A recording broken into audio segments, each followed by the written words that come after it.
Hi, I'm Tonya Allen, and I have the privilege of serving as the President of the McKnight Foundation in Minneapolis, Minnesota. Independence means to me power and freedom. It means the ability to meet needs. It means the ability to make choices. And I think it also means the ability to take risks. And ultimately, if you can do all of those things, you're not just looking out for yourself and your family, you get to look out for community. And I think that that's the ultimate definition of independence. When I was growing up, I had a lot of women around me, like most people, because most of us were raised by women.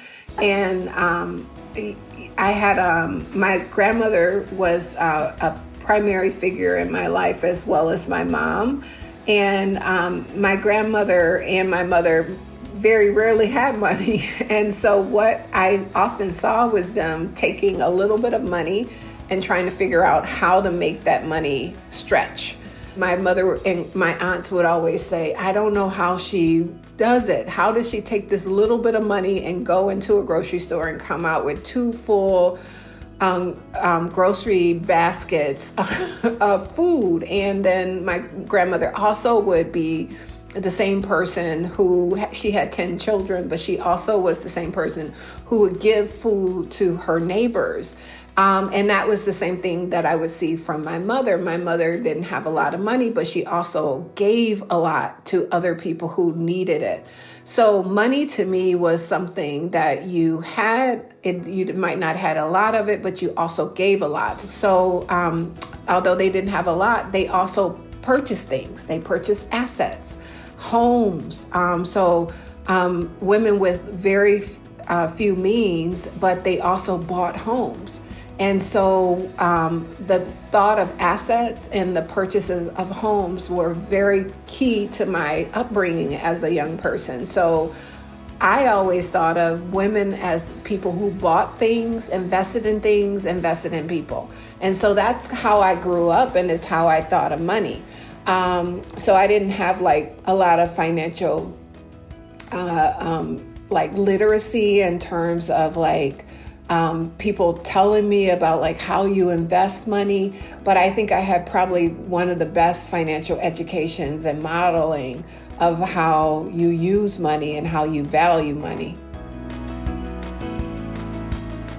So leading a philanthropic organization is all about trying to use money and using the power of money to create good in the world. So at the McKnight Foundation, we spend a lot of resource thinking about how do we help families who have been locked out of ways of building capital and building assets in their families. How do we help them